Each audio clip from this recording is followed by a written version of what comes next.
Hey guys, so today we are going to talk about why women keep their legs closed and why men want to pry them open. We're gonna go to our man Richard Dawkins, the selfish gene. That is where I got the answer to this question, and it is an epic answer. Alright, so before we get into the meat of this question, we have to reframe our thoughts, and we have to reframe them from the mindset of our DNA, of our genes. So your DNA and your genes don't really give a fuck if you're happy, if you have a meaningful life. They don't care about you. All they want to do is replicate, duplicate, and they just want to continue their existence through you. So you are just a vehicle for them to reproduce. And they do crazy things. They hack your brain, modify your behavior. They control your life in many different ways. A lot of the ways are pretty subconscious. Now that we are in the mind of a gene, genes don't care about you. Remember that. Also, I'm really sorry about the lighting. I don't know. I live in northern Canada, so it's getting dark. It's literally 4:30 here, and it's getting dark. And so, sorry for the vampire look today. So as a female, from your genes perspectives, you have eggs. Eggs are super valuable. And if you decide to reproduce with someone and, get pregnant, you are already investing a whole ton of energy, time, and resources to have a kid with someone, right? So eggs are super valuable being a female.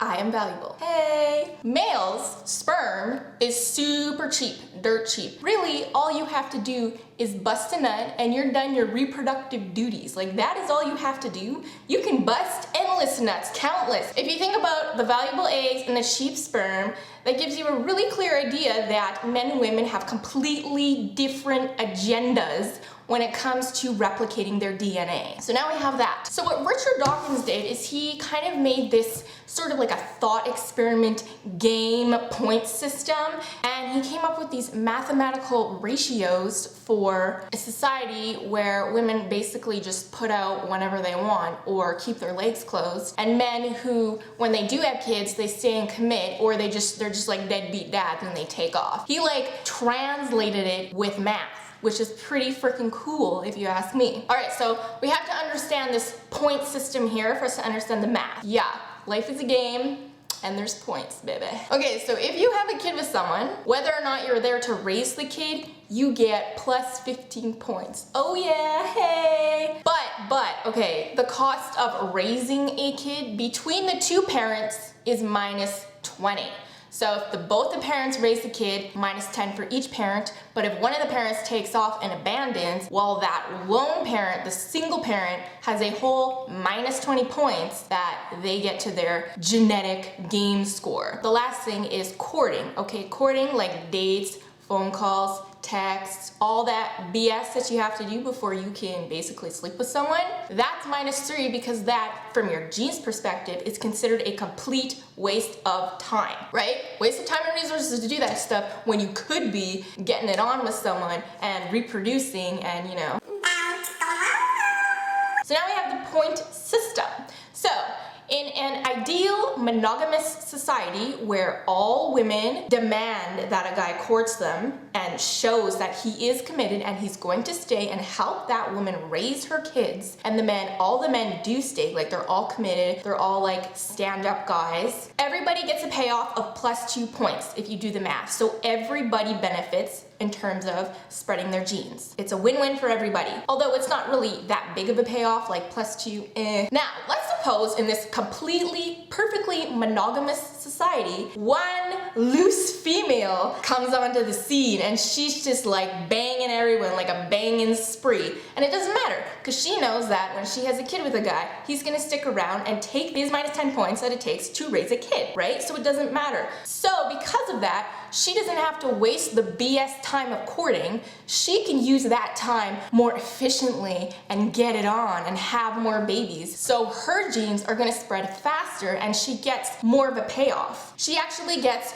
3 points more than her other female rivals who don't put out before courting. So her genes are just gonna be they're gonna spread everywhere. Now, let's say that because the, you know, skanky females' genes are just spreading all over, and now there's a whole lot of women that are just, you know, willing to put out whenever, and all the guys are still monogamous. Let's say that they call this male the philanderer, but I like to just call him the deadbeat. It's the guy that will just have kids and be like, peace, you have fun raising that baby by yourself. And so let's say one of these guys shows up, okay, in this society where there's all these women who don't care if you take them out on a date or not, they'll have a kid with you. These males hit the freaking jackpot. They do not have to take on the minus 10 points of raising a kid, and they do not have to take on the minus 3 points of courting. They just straight up get a clean 15 points every time they have a kid with a loose woman.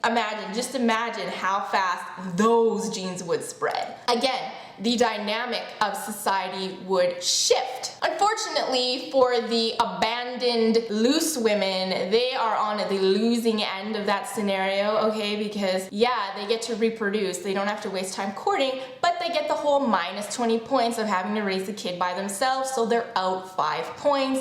It is a total fail lose situation. We have come full circle from monogamous to just free for all, just like chaos, sex everywhere. In that society, it really sucks for the female. Now, let's say in this type of a society, a closed-legged woman shows up and she's like, you don't get to reproduce with me unless you court me and prove to me that you're gonna commit and stay. And in this society, she would actually be more successful than her loose rival women. What would happen is she would meet a deadbeat guy and she'd be like, okay, are you gonna take me out? Are you gonna court me? Are you gonna prove to me that you're committed? And the guy's gonna be like, hell no. And she's gonna be like, okay then, my legs are closed, we are not reproducing together. And so it would be a zero-sum game. It would be zero for both, but in the end, that woman would be better off than if she had reproduced with a deadbeat guy and been out minus 5 points. So right, the 0 is better than the minus 5. So in this society, a closed-legged woman is doing a hell of a lot better. So that is why those type of women would start to spread again. It would start to shift society. And then it would be a society with a bunch of closed-legged women and a bunch of deadbeat guys. And the deadbeat guys would really start to feel the heat. They would go from woman to woman to woman, and all of them would be like, nuh-uh, nuh-uh, nuh-uh, you ain't getting none from me. And then they wouldn't get to reproduce. And in that type of a society, a guy who was willing to commit and expend the minus 3 points to court and the minus 10 to help raise would at least get to reproduce. So he would be better off actually in that kind of a society than the deadbeat guys, right? So here we come full circle again. We are back to square one with the ideal monogamous society where everybody benefits. Okay, but everybody knows that's not how society works, obviously, right? Okay, seriously, I'm gonna move like I'm looking scary. We are moving! All right, we're in my kitchen here. Kitchen. I'm using my stove light, yeah.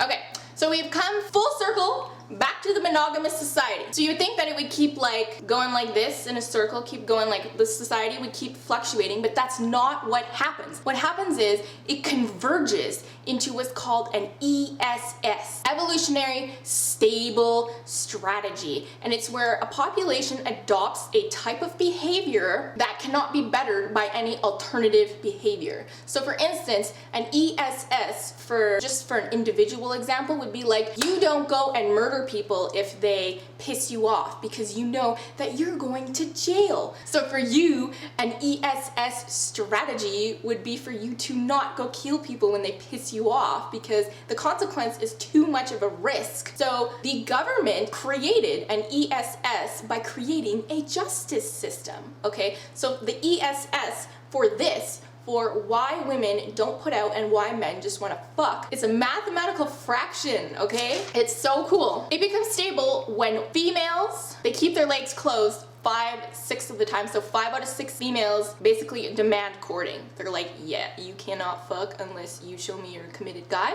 And guys are committed 5/8 of the time.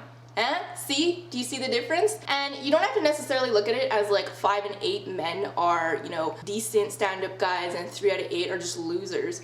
You could look at it like men in general could behave in a committed stand-up type of way 5/8 of the time, and then 3/8 of the time they can kind of just fall off the wagon a little bit and just go a little bit crazy and act like a deadbeat. Okay, so it doesn't necessarily have to be individuals, it could just be an individual's behavior that varies. Anyways, I thought that I would just explain that to you guys. I thought like that was the most interesting thing from this book. I mean, it really explains so well why women don't put out. Gave us an answer. Anyways, guys, read this book, so interesting. And I hope you guys like this video, and I'll see you all, you know, in my next video. Yeah.